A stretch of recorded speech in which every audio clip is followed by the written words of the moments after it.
നിങ്ങളുടെ favourite shows ഇനി ഒരിക്കലും മിസ്സാവില്ല. ഇപ്പോൾ C5 കാണും നിങ്ങളുടെ ഫേവറേറ്റ് ഷോ തികച്ചും സൗജന്യമായി.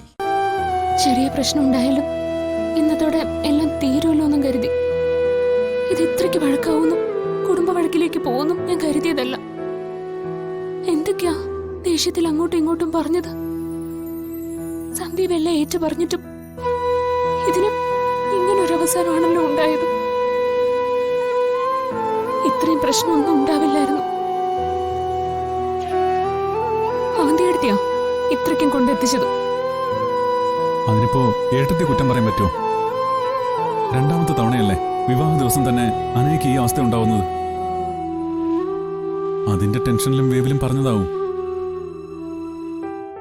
ഒരു കാര്യം ഉറപ്പാ, ഇപ്പോഴൊന്നും അച്ഛനോട് ഇതേപ്പറ്റി ഒന്നും സംസാരിക്കാൻ പറ്റില്ല. എല്ലാം കണ്ടും കേട്ടും വല്ലാതെ തളർന്നു പോയി പാവം. തെറ്റ് ചെയ്തെന്ന് അച്ഛൻ വിശ്വസിക്കുന്ന സന്ദീപിനെ ആദരയേക്കാളും ദേഷ്യവും പിണക്കുമൊക്കെ ഇതിന് കൂട്ടുനിന്ന തന്നോട് തന്നെയാവും.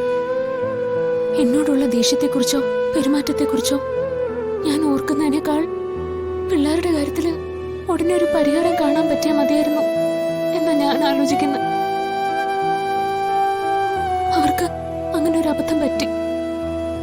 അത് അതേ രീതിയിൽ തന്നെ എല്ലാരും മനസ്സിലാക്കി ഇതിനൊരു അവസാനം കാണണമെന്നാ എന്റെ അഭിപ്രായവും പ്രാർത്ഥനയും. ഒരു കണക്കിന് ഇങ്ങനെയൊക്കെ സംഭവിച്ചത് നന്നായി എന്നേ ഞാൻ പറയൂ. ഇന്ന് സന്ദീപിന്റെ അനക്കയുടെ വിവാഹം കഴിഞ്ഞിട്ടാണ് എല്ലാരും ഇത് അറിഞ്ഞിരുന്നെങ്കിൽ എന്താവുമായിരുന്നു?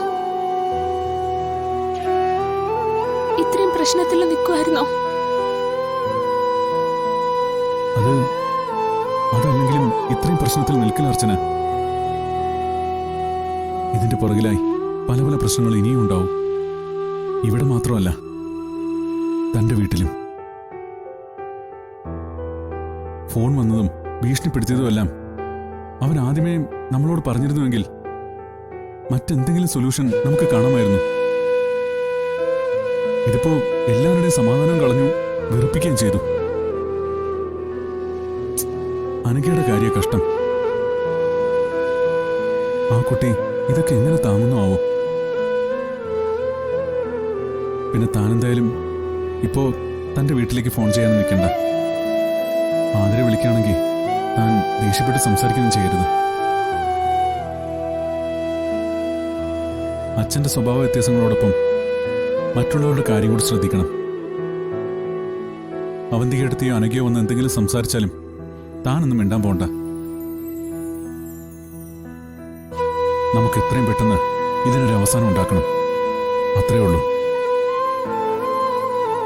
പരസ്പരം സംസാരിച്ച് ഇനിയും വാശി തോന്നിയ പാടാവത്. അതുകൊണ്ട് എന്ത് ചെയ്താലും നമുക്ക് ആലോചിച്ച് ചെയ്താൽ മതി. ഞാനൊന്ന് പുറത്തു പോയിട്ട് വരാം. വിവാഹം പ്രതീക്ഷിച്ച് മണ്ഡപത്തിലിരിക്കുന്ന ബന്ധുക്കളെയൊക്കെ കാര്യം പറഞ്ഞ് മനസ്സിലാക്കട്ടെ. ഇനിയും അവരെന്തൊക്കെയാണോ പറയാൻ പോകുന്നത്. ഡൗൺലോഡ് ചെയ്യൂ C5 ആപ്പ്. കാണൂ എല്ലാ എപ്പിസോഡുകളും സൗജന്യമായി.